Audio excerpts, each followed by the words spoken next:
Bienvenidos. Hoy vamos a meternos de lleno en algo que quizás cambie por completo la manera en que se entiende la oración. Especialmente cuando uno empieza un camino de fe, ¿verdad? Puede parecer que orar es aprenderse las reglas o decir las palabras correctas. Pero, ¿y si el secreto no estuviera en qué decimos, sino en quiénes somos al momento de orar? Arranquemos con esta frase. Suena un poco fuerte, ¿no? Pero no es una acusación, para nada. Es más bien un punto de partida. Una invitación a que juntos descubramos una dimensión de la oración mucho más profunda, mucho más auténtica, que va más allá de simplemente repetir frases. Y todo comienza justo aquí, en este momento que nos cuenta Lucas. Jesús está orando, termina, y uno de sus discípulos se acerca y le hace un pedido que a simple vista parece de lo más normal. Pero en esa sencillez se esconde una profundidad que muchas veces se nos pasa de largo. A ver, pensemos un momento. ¿Por qué le pedirían que les enseñe a orar? Eran judíos del primer siglo. La oración era parte de su día a día desde niños. No era algo nuevo para ellos. Entonces, ¿qué fue lo que vieron en la oración de Jesús que los hizo sentir que, en realidad, no sabían nada sobre orar? Para poder entender lo que de verdad estaban preguntando, tenemos que transportarnos a su mundo. Necesitamos comprender qué significaba la oración para ellos y qué era eso tan radicalmente diferente que estaban viendo en Jesús. Aquí se ve el contraste clarísimo. Por un lado, está la oración que los discípulos ya conocían de memoria, una práctica diaria, súper estructurada, con oraciones fijas como el Shema o la Amidá. Pero por otro lado, estaba lo que veían en Jesús, y no eran solo palabras, era una conexión directa, una autoridad que se sentía, una intimidad con el Padre que ellos jamás habían experimentado. Y esto nos lleva directo al corazón del misterio.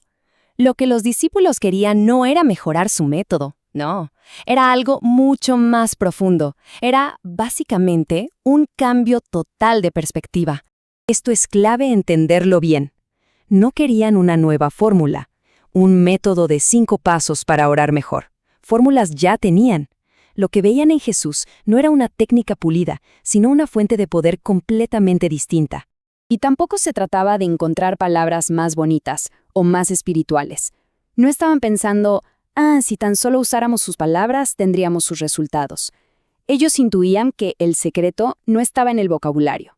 Y aquí está la respuesta. Lo que ellos querían era acceso.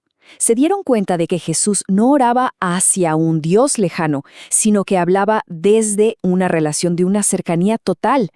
Tenía, por así decirlo, una línea directa con el Padre que ellos anhelaban. Así que su verdadera pregunta era, ¿cómo podemos tener nosotros ese tipo de acceso? La respuesta a esa pregunta no es una técnica, es una identidad. Ese acceso que veían en Jesús no venía de una fórmula secreta, sino de una verdad fundamental sobre quién era Él, y por lo tanto, sobre quiénes podían llegar a ser ellos. Este versículo del Evangelio de Juan lo cambia absolutamente todo. Fíjense que no dice que se nos dio permiso para ser hijos, sino potestad. Esta es la fuente de la autoridad espiritual.